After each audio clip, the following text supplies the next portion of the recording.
watch that video. Again, that's going to stay up on the Pure West Radio Facebook page. Fast approaching 10 to 9. And actually last week on the show, we were paying tribute, of course, to Gary Speed, weren't we? Remembering the brilliant Welsh manager. And I actually mentioned that I'd spoke to Ian Walsh about him at the Sport Pembrokeshire Awards. And we had some sad news come out since then that Ian has revealed he's been diagnosed with prostate cancer, 65 years of age. So Gordon, Fraser and Tom, we really wanted to mention Ian tonight and send best wishes to him, because you'll know, and people around Pembrokeshire will know what a lovely man he is. Yeah, and of course, a former Lifetime Achievement Award winner at the Sport Pembrokeshire Awards himself, and that we've just talked about. Yeah, look, and settled into punditry, and it's a familiar face and voice in Welsh football. A great career as a player and a pundit, and ironically, you know, he'd hold his golf tournament in St David's. He attended it a couple of times, which I believe raised money for Prostate Cymru and Pembrokeshire Friends at Prostate Cymru, and I think he'd held actually a similar event elsewhere in Wales just shortly before he got the news a couple of months ago. He revealed that. So absolute best wishes to him. A lovely man, and we hope he fights. And you know, I would suggest anyone takes the time to read his comments, because there's an important message in there as well. Yeah, absolutely. Gordon, someone you'll have worked with and spoken to over the years, no doubt. Yeah, well, Fraser's just said everything that's positive about Ian. He is a great player. He was a great player. He's a great guy as well. Yeah. Obviously, depending on what treatment he has now, hopefully he responds to it. He's a fighter, so I'm sure Ian will do his best, and we wish him all the best through whatever treatment he's going to have. And I'm sure he'll be around here for a little bit longer yet, knowing Walshy. Absolutely. So our best wishes to him. Fraser, have you played in his golf day? I have. Ill-fated. I did once, but it was a great day actually. The teams of 4, and there was a couple of old stars knocking around from sports. Some of Gordon appreciate the likes of Mark Ring, rugby union star. There's a real characters there who'd come down for it and play. Simon Davis, of course, who would come down and play it every time it was on as well. So yes, I have really popular events in Davis. They go back to Creek last, then event afterwards, and really a great charity fundraiser. So no, it's a great event. He holds a lot of them, and like I said, they've been testament to him, really, and the cruel irony that the disease he was, of course, raising money for, he's now fighting, but he will fight it. I've got no doubt about that. What about you, Gord? Have you ever played in one of those golf days? Pick your clubs No, up? I'm not really a golfer, to be honest with you. I've had a few hack arounds the course this year, but I wouldn't put myself down as a golfer, Ben. Too long a day for you, innit, Gord? Too long a day, mate. You don't want to be out there 4 or 5 hours before you get to the bar. 90 minutes is enough. Golfer, Tom, what about you? Golfer? I'm terrible. I'll go to a driving range and go through 80 balls and get one, 2, maybe 3 good drives, and I'll be a good day. Yeah, okay. I did note Fraser only said he played once. He didn't actually claim to be a golfer either, did he? Let's be honest. There was a time. St David's 2009 3 club champion. Look it up. No, we will do that. Absolutely will. Yes, absolutely best wishes as well to Ian Walsh following that announcement. Indoor cricket next up, and something that we've not said ever in the history of the Pure West Radio Sports Show. Neyland have lost an indoor cricket match, Fraser. Yeah, incredible irony, actually. They were beaten for the first time in, I think Gordon said 6 years or 5 years. 5 years, I think. 5 years. First time in a Pembrokeshire League match in 5 years by Pembroke last weekend. You know, I'm not going to say that they had a couple of people out, because, God, you show me a Sunday where we haven't got, there's a team that goes today that Sunday doesn't have a couple of people out, so they're not having any sympathy for that. But no, a great feather in Pembroke's cap at the time. Then such as the come down to earth, having beaten Neyland A, they go 7 days later and lose to Neyland B, which is just the nature of it. So that was the result from yesterday. Actually, it was Pembroke losing narrowly to Neyland B, while Llanrhian turned over Pembroke Dock. So they were the 2 results from yesterday. But no, that league's still going well, and the switch to Sunday mornings. We got Division 2 games tonight, and then the women playing on Wednesday. So it's going well. And on a serious note, and they won't mind me saying this, nice for Neyland to be beaten, because the league's become more competitive. It is. You're right. I'm not sure they'll agree, will they? Will they agree? They will. The league has grown. It has expanded, but it has been predictable. And even last year, we had this new expanded format, 2 divisions, which was great. But Neyland still won it undefeated, you know. And you do want an element of competitiveness in this. And knowing them, this will now wake them up, and they'll go another 5 years without being beaten. But I think for for the sake of indoor cricket in Pembrokeshire, yeah. Sorry, boys, not at all sorry to see you beaten. I was gonna like Fraser almost kept a straight face saying all of that, didn't he? There's definitely a wind up. There's just a slight smirk coming through. Welcome to our world. You lost a game of cricket. Yeah, Gord, in all fairness, though, that's some record, isn't it? Not to have lost a game in 5 years. Yeah, it's testament to Neyland, isn't it? They're competitive. They've been Welsh and Pembrokeshire champions for many years, and for them to lose is, it's a big deal as far as they're concerned. As Fraser said, it'll probably be another 5 years before they're beaten again.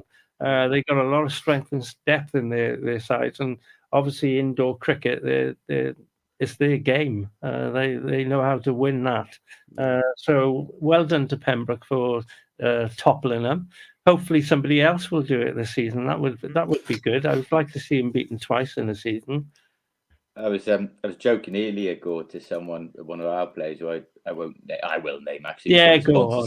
Eaton-Evans and Morris, Richard Reed, and we were joking earlier, saying the one black mark, if you like, against this Neyland indoor team's name is they've gone now 3 or 4 times to the UK finals at Lords and not won the overall thing. And we did suggest it as problems that cricket clubs have. That's not a bad one. in the grand scheme of things, the fact they've never got over the line at Lords. The heart bleeds. They have set the standard. They are a terrific side. They'll be targeting that again this year, and it's not a black mark. That's a ridiculous thing to say. No, it's certainly the one thing that will remain a burning ambition is to get over the line. Let's say on a positive note, we hope Neyland do win that at some point. Yeah, absolutely. Yeah.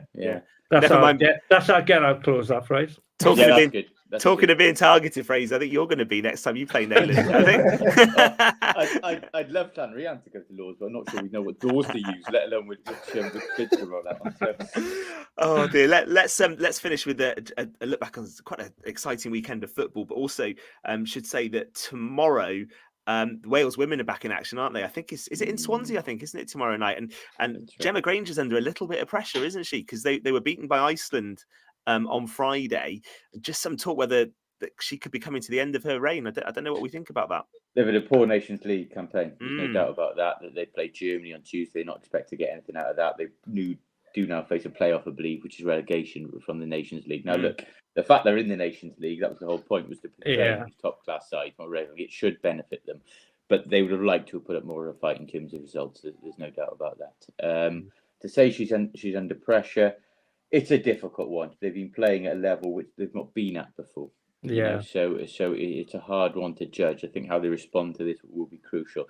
I think she will be afforded some time, certainly for what she did in the last campaign, taking them so close, taking them to playoffs. But it certainly perhaps changed what was a very positive narrative around it. There will be quite a few players with an eye on Scotland-England tomorrow as well, by the way, because England need to win that to qualify the GB team for the Olympics. So I think if Scotland beat England tomorrow, Team GB potentially won't be having an Olympic team in the women's game, which is quite bizarre. It's incredible scenario, isn't it? But it is. It's important. It's not in the same way. I don't mean to disrespect me. The GB team for women's football is huge. It's not in the same way the men's football, where it was almost an inconvenience or something for the clubs involved. It's a big thing. It's a big stage. And it'd be a shame not to have Team GB there.